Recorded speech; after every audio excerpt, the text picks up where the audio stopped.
Living off-grid is a dream, right up until you try to hop on a Zoom call or stream Netflix in 4K. If fiber hasn't hit your zip code yet and you're still stuck in the DSL dark ages, I've got news for you. It's 2026, and the rules of the game have officially changed. For years, Starlink was the undisputed king of the hill, but Jeff Bezos has finally entered the ring.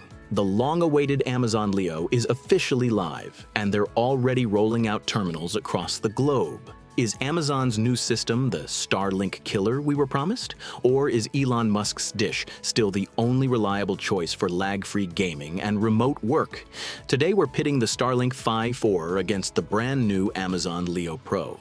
We're talking real-world speeds, gaming latency, and that prime effect. But more importantly, I'm showing you what the ISPs won't tell you.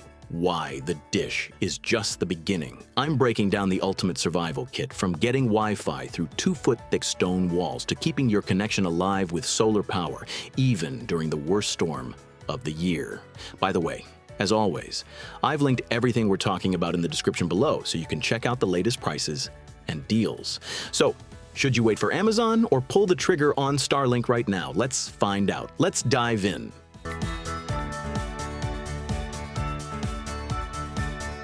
To make this a fair fight, we have to start with the actual gear you're mounting on your roof. Because honestly, in 2026, satellite tech has come so far that legacy dishes look like museum relics. Let's talk Starlink Gen 4. SpaceX is going all in on simplicity here.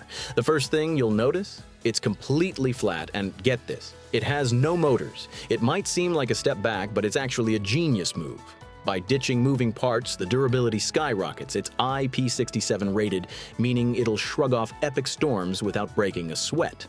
But the real MVP of this kit is the new Gen 3 router.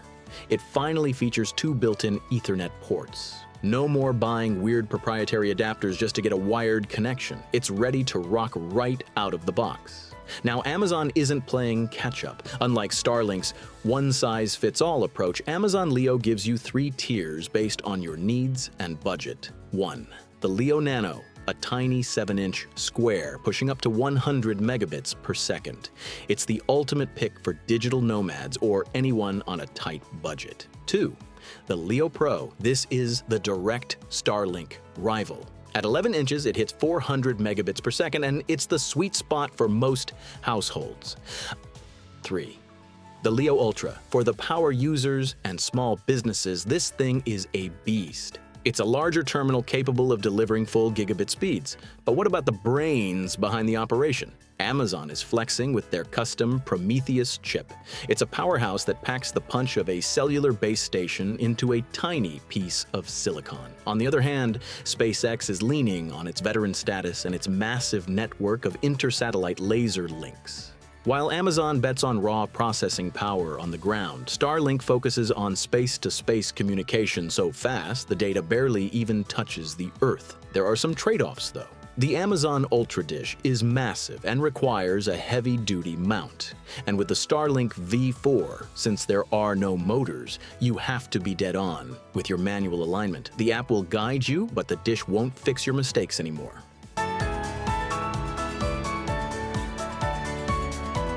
Now let's talk about what actually matters when you're staring at your screen. Can you game and work on these connections like you're in the heart of the city? The short answer is yes, but there are some buts you need to know. If you're into competitive gaming, think Fortnite or Valorant, you already know that latency is public enemy number 1. In this department, Starlink still holds a slight structural edge. Since their satellites sit in a lower orbit, around 340 miles up, the round trip for your data is shorter. We're talking a real-world ping of 20 to 40 milliseconds. Honestly, that's practically indistinguishable from high-end fiber. Amazon Leo, on the other hand, orbits a bit higher, between 370 and 390 miles. Those extra miles of physical distance push your latency into the 30 to 50 millisecond range. But Amazon has an ace up its sleeve: stability. Thanks to their high-density beam architecture, they're promising much lower jitter. Translation?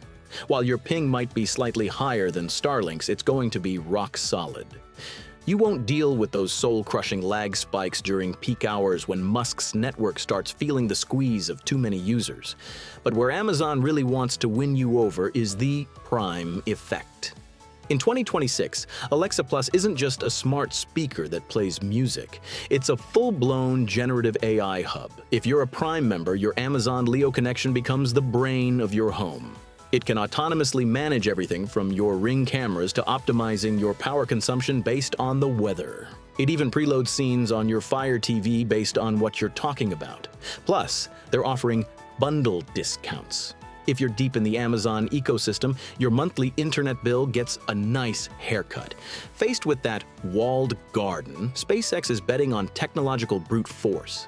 Their latest gen intersatellite laser links allow your data to zip through the vacuum of space at the speed of light, which is about 47% faster than traditional fiber optic cables. This is why Starlink is still the undisputed king of mobile connectivity. Whether you're in the middle of the ocean or the Arctic, Starlink just works. Whereas Amazon still leans heavily on its ground stations. The catch?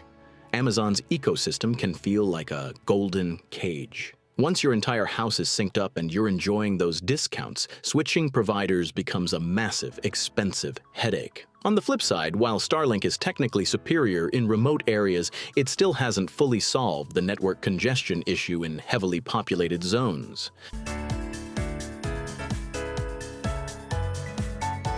Now that you've picked your dish, you need to understand one crucial thing. The satellite terminal is just the engine.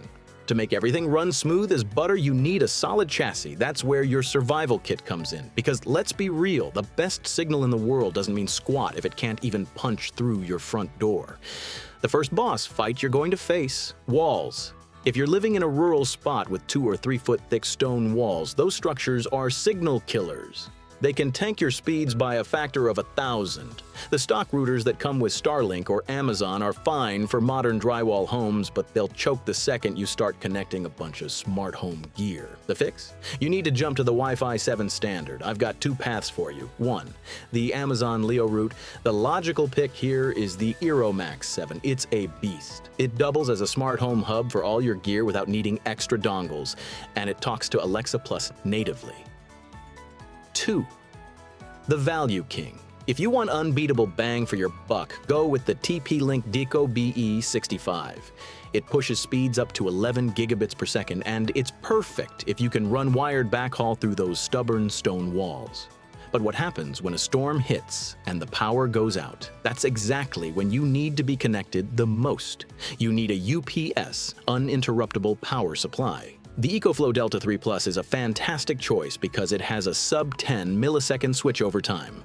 That means your router won't even reboot during a flicker. If you want something, set it and forget it. The Bluetti Elite 200x2 is an absolute tank. It has a 17-year lifespan and can keep your dish running indefinitely if you hook it up to solar panels. By the way, I'm dropping a card right here so you can check out our recent head-to-head deep dive on these 2 power stations. Lastly, don't cheap out on the physical install. Your dish needs a crystal clear, 110-degree field of view to stay locked on. Don't just prop it up somewhere. Use heavy-duty wall mounts or telescopic masts if you've got trees in the way. And on stone surfaces, use chemical anchors. You do not want a gust of wind ruining your manual alignment, especially with that motorless Starlink V4. The catch? Building out a pro kit like this is a serious investment. It can easily double your initial hardware cost, but it's the difference between internet that works sometimes and having metropolitan-grade connectivity in the middle of nowhere. Are you ready to bulletproof your setup? Let's talk installation.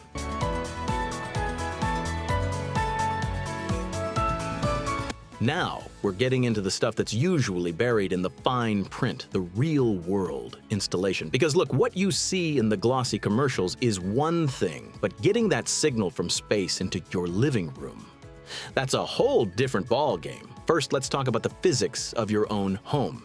If you're in a rural area with stone or masonry walls, we're talking 1 to 2.5 feet thick, you're basically living inside a Faraday cage. A wall like that can introduce a signal loss of over 30 decibels. Translation: your connection strength is literally 1,000 times weaker the second it tries to cross that threshold. You could have your router sitting in the living room and the bedroom right next door won't even have enough juice to send a text message. This is where those out-of-the-box routers fail. Both Starlink and Amazon include routers designed for standard construction. You know, the typical stick-built drywall homes we see in the States. Their internal antennas just don't have the gain needed to punch through heavy stone. Plus, with the sheer amount of smart bulbs, cameras, and sensors we all have running today, the processors in these basic routers hit a wall. Once you cross that 50-device threshold, they start to choke and drop connections. But don't sweat it. Here's the pro tip: bridge mode. Your best move is to set your satellite router to act strictly as a gateway and hand off the heavy lifting to a high-performance Wi-Fi 7 mesh system. Instead of trying and failing to blast through a wall, you place your node strategically to route around the architectural bottlenecks of your home. One thing to keep in mind, though, and this is a bit of a bummer, is the manual alignment on the Starlink V4. There are no more internal motors to find the satellite for you. You're going to need some patience and your smartphone to nail that exact angle for a stable connection.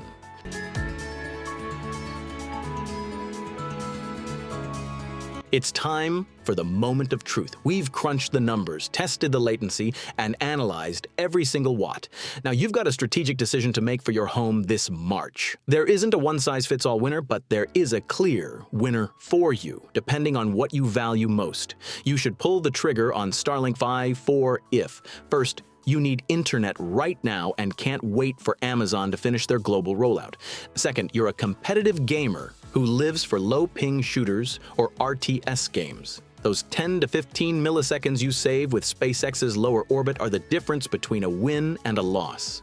And finally, if you're a digital nomad, whether you're in a van or on a boat, Starlink's LaserLink network is still the only thing that guarantees a rock-solid connection in every corner of the globe. On the flip side, go with Amazon Leo if you're already deep in the Prime ecosystem and want to slash your monthly bill with those loyalty discounts. It's a no-brainer if you're building a smart home and want Alexa Plus to manage your Ring cameras and automation seamlessly. Plus, if you're on a budget, the Leo Nano is officially the most affordable entry point for high-quality satellite broadband on the market today. The catch? Neither of these is a set-it-and-forget-it solution. Starlink is going to demand more manual work to nail that alignment with the new motorless dish, while Amazon is going to wrap you in a golden cage that'll be hard to leave if prices hike up later. My final recommendation is simple. Look at your priorities. If you want pure performance and mobility, go with Musk. If you want seamless integration and long-term savings in an ecosystem you already know, wait for Bezos. Just remember what we talked about. The satellite is the engine, but your survival kit, that mesh router and power backup, is the chassis that actually lets your connection shine. I've dropped the links to the best survival kits and the latest deals for both providers in the description below. Also, if any of you are already on the Amazon Leo waitlist, drop a comment and let me know your estimated delivery date. I'm curious to see how the rollout is looking. I'll see you in the next one.